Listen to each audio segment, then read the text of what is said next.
Did you miss me? I've missed you guys.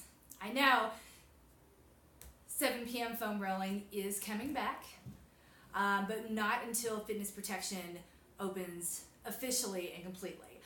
We're getting ready to launch the beta version just to make sure it works, just to make sure the back end's okay, just to make sure that the processes all flow as smoothly as I want them to for a very seamless user experience. So in these few minutes before we start foam rolling, or at least I start foam rolling and you guys can answer questions, you guys can ask questions, I wanted to talk through kind of like what is happening. I know that all of that sort of came out of nowhere. And it seems like it happened rather quickly, but in reality I've been thinking about this for the better part of 7 years. So in 2013, I mean, if you've trained with me for any period, you've probably heard the story about how I was busted, I was broken, I had Irish twins, and then we moved to altitude. And the fun thing about altitude is they take away 2/3 of your oxygen, and then you have to still function. And on top of functioning, I had to heal from Irish twins and start training for the New York City Marathon. And I immediately knew I was going to need help with this because I knew I'd never been this unfit, and even climbing stairs was really tricky. So at that point, I went out and I started looking for a coach. And what I didn't understand at the time was that, I knew, even though I've been running my entire life, I had no idea where to start to bring myself back from where I was. I had no idea if even a marathon 6 months from then was possible. And what I came to realize was neither did anyone else. Run coaches tend to, their very specific niche of the fitness industry, meaning it is one thing to take someone that is already fit and then make them really ready in a very specific way for a marathon or performance in another distance event. It is another thing entirely to take a person that isn't already at a certain period of fitness and bring them back to the point where they're ready to start training for something. And if you were to visualize it like that's a cutoff, most personal trainers play in this space where getting you to it's their specialty to get you to baseline. Strength conditioning professionals. And then run coaches are for people that have already reached a certain baseline. And what you do in that, in the basement is really literally how I think of it. Sorry, I know it's hard to visualize. I'm a visual person. So if you think of it, it's the baseline.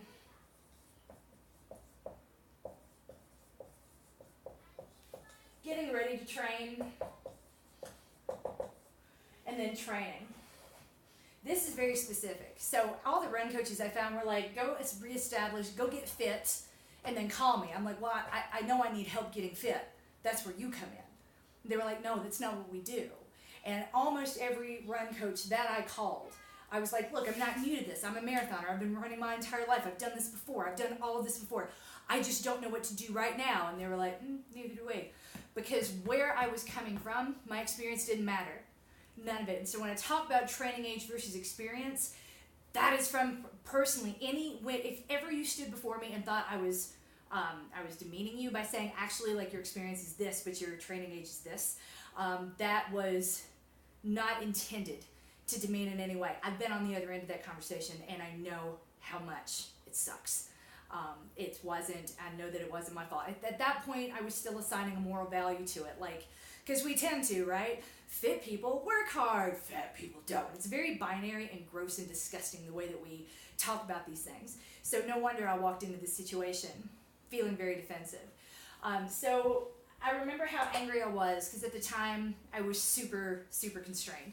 We had hella student loans. My husband and I had gone to grad school independently, never really intending to fall in love, get married, or have one baby, much less 4. In a very short period of time. And when we took out those loans at the time, it was $2,500 for each of us, right? I never intended to leave the job market, neither did he. So there was no stupidity going on there. It was just like, oh wow, we're pregnant. Oh wow, I got laid off. Oh wow, we're moving to Houston. Boom, all within a 3-week period. It was a lot. It was a lot, especially on a new marriage. So I tell you that to tell you this. We was poor.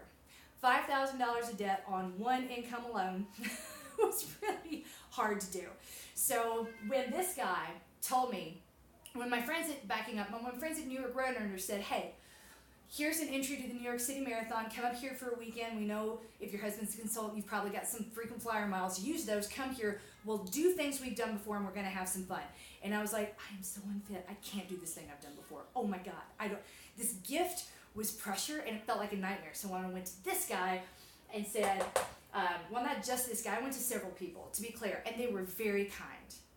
Nobody was rude. Nobody was mean. No one made me feel bad. I felt bad walking into the situation, but I was asking for help that they literally did not know how to give. So all of them said roughly the same thing. I think you should hire a personal trainer and then come back to me when you're fit again. I can help you get ready. And I'm like, well, how long is it going to take? I don't know. What do you? I mean, it depends on how hard you want to work. I'm like, I'll do whatever. I just don't know what to do or where to start. But I knew for sure I was never going to be able to come up with the money to work with a personal trainer. That was a huge expense. Like, coming up with the $30 required for a babysitter to go meet that guy that night had been a stretch. So coming up with sitter money for 2 very small children on top of like the money for the personal trainer and the regularity that would have been required, it was just completely out of the question.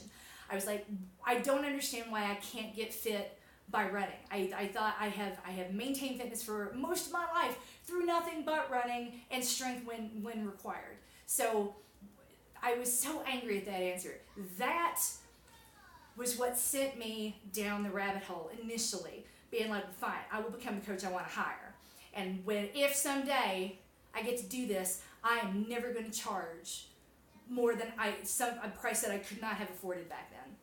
So I'm committed to keeping this priced very reasonably, making it as scalable as possible. But in order to achieve those 2 aims, I'm going to have to do things a little bit differently than I've been doing before. But before I get there, let's chat a little bit about what's coming. And this is a reward for, or at least I consider this a reward for everyone who's been training with me for a while, who made the leap to come here and get a Twitch account. I love this medium. I love this platform. I'm not going to use it less. I love the interactive. Even though sometimes we get people in here that probably like do and say weird things, as long as I have a moderator that can help me control that flow, it's still a really good experience for everyone around. So as a reward for everyone that still pays attention when you get Twitch notifications that says, hey, Coach MK is going live, run. This is the grand plan. I'm not going to answer more questions about it until it's ready to go. This is going to be the sole time I will discuss part of this vision that I've been trying to pull together since 2013. So, because it all ties into something else that is much bigger, but that's going to take a few years to roll out. When I told y'all that I was coming back from a year in bed with big plans, I was not kidding. Hello, I missed you, Gretchen. Thank you for being here. So here we go. These are the 3 phases throughout. As someone who has been running since I was 6 years old, I know it's really tricky for you guys because until you get to the point that you want to hire a coach, it becomes, do I really need one? And the answer is yes, because we answer questions, we keep you going, we set the course, we tell you what to do. It is wonderful to have a GM. If you listen to, there was a podcast recently with Julie Foodie, where she talks with Glennon Doyle and Abby Wambach. And Abby talks about leaving professional soccer and says, on her way out the door, she asked the GM, could you please still send me his schedule? It would be so nice. I will forget to do things. You were always so great at telling me like when to change the oil in my car and to make sure that I got my uniforms to the dry cleaner or whatever. And she said that is the thing, the aspect of being told what to do, of having someone else make the plan for her that she missed the most. And I'm like, that is exactly, we don't need to be in training mode all the time, but there's something beautiful about having a plan 24/7 and just kind of knowing what to do, opting in a very gentle way to something. It shouldn't always be like I only get a plan when I'm ready to commit and I'm super aggressive. We've been looking at it wrong. As someone that has never run professionally, that has never run on a competitive basis, that does not consider herself to be an athlete for precisely that reason, there's never truly been a competitive aspect with other people to my running. It's always been about what do I want. It's been super navel gazing, even though I hate that phrase. There's nothing wrong with looking at your own damn navel and knowing what you want out of anything you choose to put yourself into. But we tend to talk it down in this culture as selfish. It's okay. It is stupid to enter into anything not knowing what you want to get out of it or what you need to have. It's the opposite of selfish. It's the best investment you could possibly make to think about what do I need to get before you go. But I digress. As someone, usually when people hire a coach, they want the best coach possible. They look for the coachiest coach. They want the one who has the best track record, who knows the most. And I will be the first to tell you, I've been doing this for 5 years. I am a housewife with an MBA that is underemployed and has been for the better part of a decade. But I have been running for 3. I've been running for 3.5 decades on sheer luck and fear, because my dad had that heart attack when I was really, really little, and it was the fear of God was literally put into us. If you stop running, you may die. This is exactly what you need to do, and you need to do it for the rest of your life. I pay attention to the American Heart Association guidelines, and I implicitly bake them into all of my training plans. But I digress.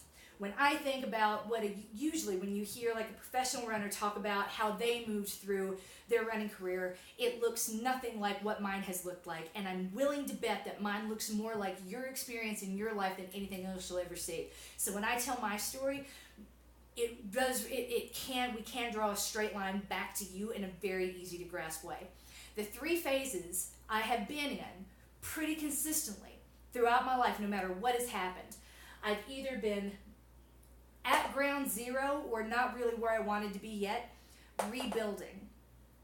I have been in a place that I didn't mind, with a pretty firm foundation that I wanted to maintain, with different options to upgrade when necessary. Because remember, we can't be in a training cycle all the time. We burn out, we get hurt, we get bored, we get exhausted, right? But during all of that, you maintain 20 all year round, and then only specialize and take the up ramp into like marathon training or getting ready for a really fast 5K or whatever at the last minute when it's necessary. What most people do is take too much time off in the off season, too much time off in between, and expect to come back where they were, and it doesn't work that way.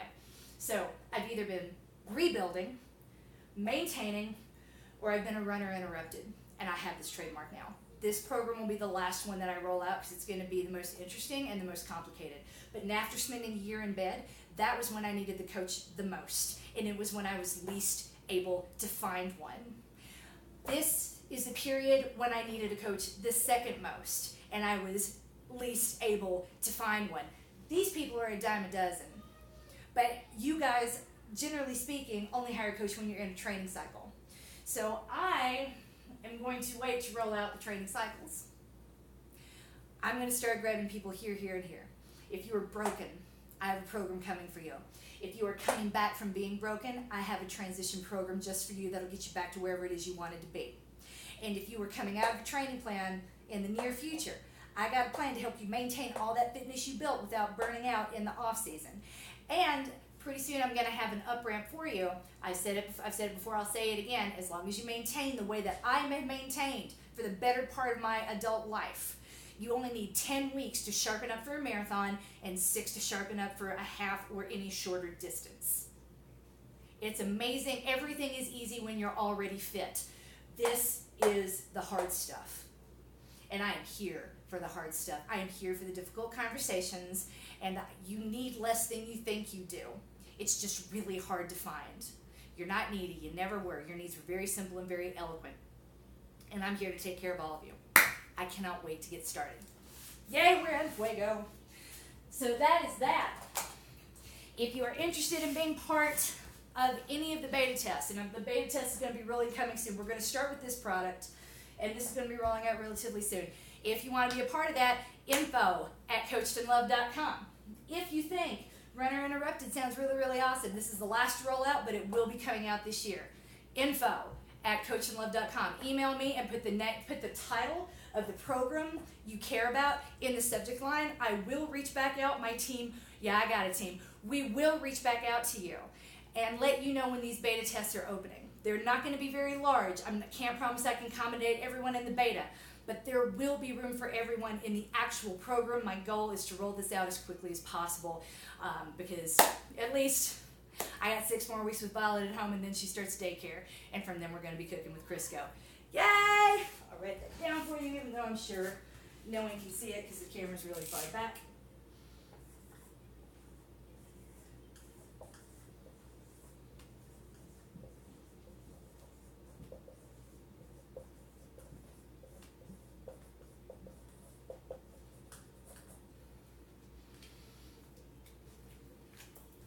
go. Sweet.